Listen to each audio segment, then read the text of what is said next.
Hello नमस्कार दोस्तों। हमारी आज की कथा राजा दिलीप की है, जो गौ माता के परम भक्त थे, जिन्होंने गौ माता की सेवा करके संतान की प्राप्ति की है।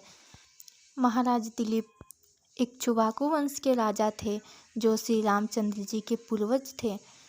यदि आपके लिए भी गौ माता पूजनीय है तो इस कथा को पूरा जरूर सुने। इस कथा में हम ये जानेंगे कि गौ माता की सेवा करके हम पुण्य के साथ साथ गौ माता से और क्या क्या प्राप्त कर सकते हैं, जो कि महाराज दिलीप श्री रामचंद्र जी के पूर्वज थे, किंतु इनके बारे में अत्यधिक लोग नहीं जानते हैं। महाराज दिलीप के बारे में यदि पूरा जानना चाहते हैं तो इस कहानी को पूरा जरूर सुने। राजा दिलीप बड़े ही धर्मपरायण, गुणवान, बुद्धिमान और धनवान थे। यदि कोई कमी थी तो यह थी कि उनकी कोई संतान नहीं थी। सभी उपाय करने के बाद भी जब भी कोई संतान की प्राप्ति नहीं हुई तो राजा दिलीप अपनी पत्नी सुदक्षिणा को लेकर महर्षि वशिष्ठ के पास गए। महर्षि वशिष्ठ ने राजा का आतिथ्य सत्कार किया और आने का प्रयोजन पूछा, तो राजा ने अपनी निसंतान होने की बात बताई। तब महर्षि वशिष्ठ बोले, हे राजन, तुमसे एक अपराध हुआ है, जिसके कारण तुम्हें अभी तक किसी संतान की प्राप्ति नहीं हुई। तब राजा दिलीप ने आश्चर्य से पूछा, गुरुदेव, मुझसे ऐसा कौन सा अपराध हो गया कि जिसके कारण मैं अभी तक निसंतान हूँ? कृपा करके मुझे बताइए।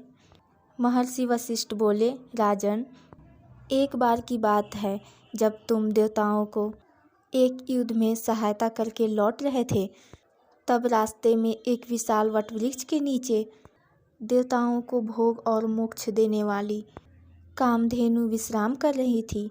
उनकी सहचरी गौ माताएं भी उनके निकट ही चल रही थी। तुम्हारा अपराध यह है कि तुमने शीघ्रतावश अपना विमान रोककर उन्हें प्रणाम नहीं किया। जबकि राजन, यदि रास्ते में कहीं भी गोवंश दिखे तो दाईं ओर राह देते हुए उन्हें प्रणाम करना चाहिए। यह बात गुरुजनों द्वारा तुम्हें पूर्व काल में ही बताई जा चुकी थी, लेकिन फिर भी तुमने गोवंश का अपमान और गुरु आज्ञा का उल्लंघन किया है। इसलिए हे राजन, तुम्हारे घर में अभी तक कोई संतान नहीं हुई। महर्षि वशिष्ठ की बात सुनकर राजा दिलीप बड़े दुखी हुए। आंखों में अश्रु लेकर और विनम्रतापूर्वक राजा दिलीप हाथ जोड़कर गुरु वशिष्ठ से प्रार्थना करने लगे, गुरुदेव, मैं मानता हूँ कि मुझसे अपराध हुआ है, किंतु इसका कोई तो उपाय होगा। तब महर्षि वशिष्ठ बोले, एक उपाय है राजन। यह मेरी गाय नंदिनी है, जो कामधेनु की ही पुत्री है। इसे ले जाओ और इसके संतुष्ट होने तक दोनों पति पत्नी इसकी सेवा करो और इसी के दुग्ध का सेवन करो। जब यह संतुष्ट होगी तो तुम्हें पुत्र रत्न की प्राप्ति होगी।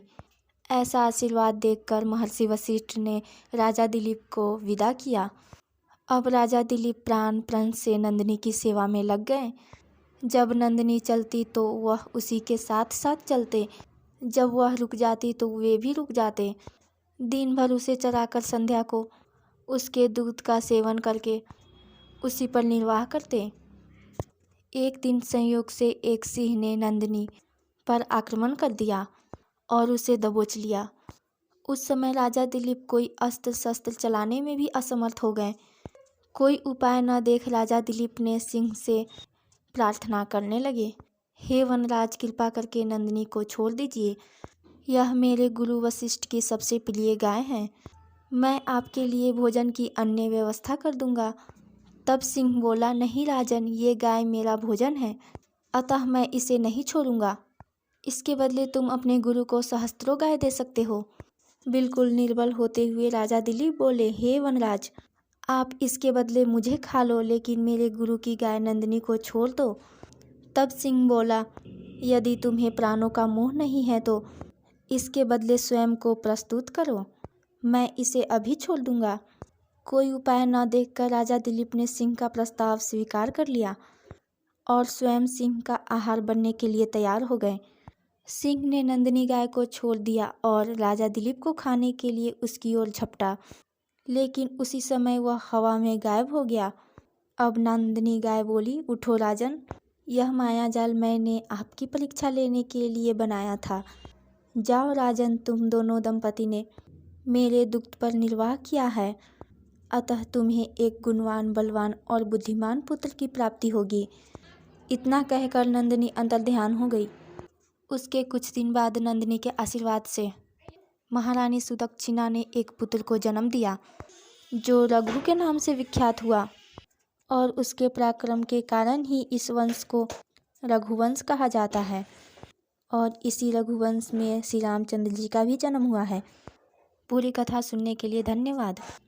यदि आप श्री रामचंद्र जी के पूरे पूर्वजों की कथा सुनना चाहते हैं तो हमारे चैनल को सब्सक्राइब करें।